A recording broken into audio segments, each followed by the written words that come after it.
ಪುರಸಭೆ ಕಚೇರಿಯ ಮುಂಭಾಗದಲ್ಲಿ ಪೌರ ಕಾರ್ಮಿಕರ ಪ್ರತಿಭಟನೆ. ಪ್ರಮುಖ ಬೇಡಿಕೆಗಳನ್ನು ಈಡೇರಿಸುವಂತೆ ಆಗ್ರಹಿಸಿ ಪ್ರತಿಭಟನೆ.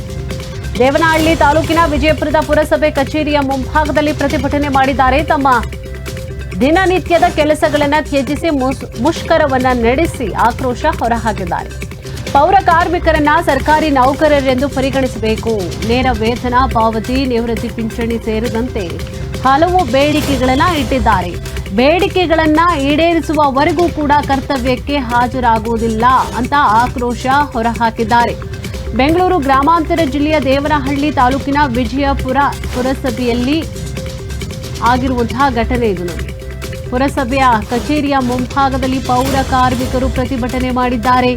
ನಮ್ಮ ಬೇಡಿಕೆಗಳನ್ನು ಈಡೇರಿಸಬೇಕು, ಅಷ್ಟೇ, ಈಡೇರಿಸುವವರೆಗೂ ಕೂಡ ನಾವು ಪ್ರತಿಭಟನೆ ಬಿಡೋದಿಲ್ಲ ಅಂತ ಆಗ್ರಹಿಸಿದ್ದಾರೆ. ಪ್ರಮುಖ ಬೇಡಿಕೆಗಳಿಗೇನಿದೆ ಅದನ್ನ ಈಡೇರಿಸಬೇಕು, ಅದನ್ನ ಈಡೇರಿಸುವವರೆಗೂ ಕೂಡ ನಾವು ಪ್ರತಿಭಟನೆ ಕೈ ಬಿಡೋದಿಲ್ಲ ಅಂತ ಆಗ್ರಹಿಸಿ ಪ್ರತಿಭಟನೆ ಮಾಡ್ತಾ ಇದ್ದಾರೆ. ದೇವನಹಳ್ಳಿ ತಾಲೂಕಿನ ಇನ್ನು ವಿಜಯಪುರದ ಪುರಸಭೆ ಕಚೇರಿಯ ಮುಂಭಾಗದಲ್ಲಿ ಪ್ರತಿಭಟನೆ ಆಗ್ತಾ ಇದೆ. ತಮ್ಮ ದಿನನಿತ್ಯದ ಕೆಲಸಗಳನ್ನ ತ್ಯಜಿಸಿ ಮುಷ್ಕರವನ್ನ ನಡೆಸಿ ಆಕ್ರೋಶ ಹೊರಹಾಕ್ತಾ ಇದ್ದಾರೆ. ಪೌರ ಕಾರ್ಮಿಕರನ್ನ ಸರ್ಕಾರಿ ನೌಕರರು ಅಂತ ಪರಿಗಣಿಸಬೇಕು. ನೇರ ವೇತನ ಪಾವತಿ ಆಗಬೇಕು. ನಿವೃತ್ತಿ ಪಿಂಚಣಿ ಸೇರಿದಂತೆ ಹಲವು ಬೇಡಿಕೆಗಳನ್ನ ಇಟ್ಟಿದ್ದಾರೆ.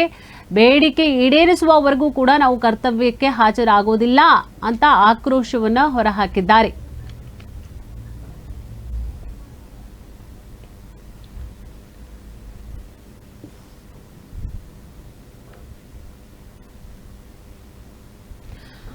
ನೋಡಿ, ಪೌರ ಕಾರ್ಮಿಕರ ಪ್ರತಿಭಟನೆ ಯಾಕೋ ನಿಲ್ಲುವಂತಹ ರೀತಿಯಾಗಿ ಕಾಣಿಸ್ತಾ ಇಲ್ಲ. ತಮ್ಮ ಬೇಡಿಕೆಗಳನ್ನ ಈಡೇರಿಸಬೇಕು ಅನ್ನುವಂತಹ ಸಲುವಾಗಿ ಅವರು ಪ್ರತಿಭಟನೆ ಮಾಡ್ತಾ ಇದ್ದಾರೆ. ಸರ್ಕಾರಕ್ಕೆ ಯಾಕೆ ಗೊತ್ತಿಲ್ಲ ಅವ್ರ ಬಗ್ಗೆ ಇಷ್ಟೊಂದು ಬೇಸರ, ಯಾಕೆ ಅವರ ಬೇಡಿಕೆಗಳನ್ನು ಯಾಕೆ ಈಡೇರಿಸ್ತಾ ಇಲ್ಲ ಗೊತ್ತಾಗ್ತಾ ಇಲ್ಲ. ತಮ್ಮ ಕೆಲಸ ಕಾರ್ಯ ಎಲ್ಲವನ್ನು ಕೂಡ ಬದಿಗೊತ್ತಿ ಅವರು ಪೌರ ಕಾರ್ಮಿಕರು ಪ್ರತಿಭಟನೆಯನ್ನ ಮಾಡ್ತಾ ಇದ್ದಾರೆ. ಅವ್ರ ಬೇಡಿಕೆ ಇಟ್ಟಿರುವಂಥದ್ದು ಇಷ್ಟೇ, ಅವ್ರಿಗೆ ನೇರ ಪಾವತಿ ಆಗಬೇಕು, ಅಷ್ಟೇ, ನೇರ ವೇತನ ಪಾವತಿ ಆಗಬೇಕು, ನಿವೃತ್ತಿ ಪಿಂಚಣಿ ಸೇರಿದಂತೆ ಹಲವು ಬೇಡಿಕೆಗಳನ್ನು ಇಟ್ಟಿದ್ದಾರೆ. ಬಟ್ ಸರ್ಕಾರ ಇನ್ನೂ ಕೂಡ ಅವರ ಬೇಡಿಕೆಗಳನ್ನು ಈಡೇರಿಸ್ತಾ ಇಲ್ಲ. ಆ ಸಲುವಾಗಿ ಅವರು ಪ್ರತಿಭಟನೆಯನ್ನ ಮಾಡಿದ್ದಾರೆ. ಈಗಾಗಲೇ ಮನವಿಯನ್ನ ಮಾಡಿಕೊಂಡಿದ್ರು.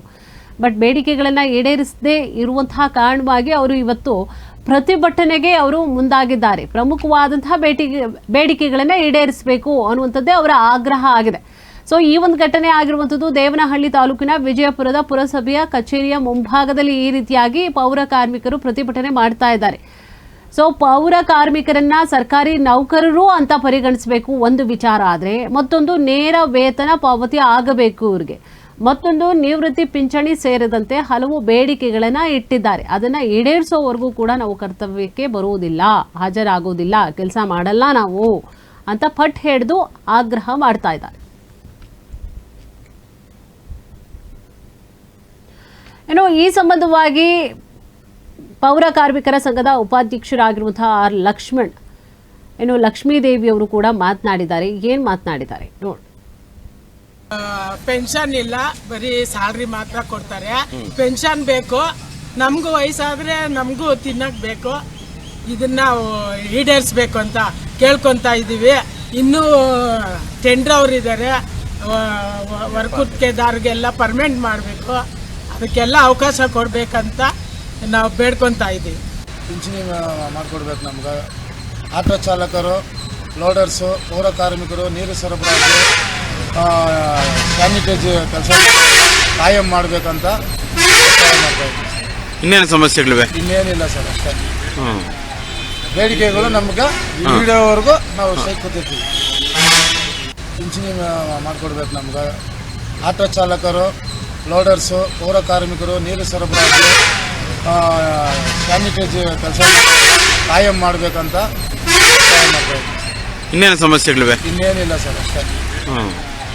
ಬೇಡಿಕೆಗಳು ನಮ್ಗೆ ಈಡೇವರೆಗೂ ನಾವು ಸ್ಟ್ರೈಕ್ ಕೂತಿರ್ತೀವಿ.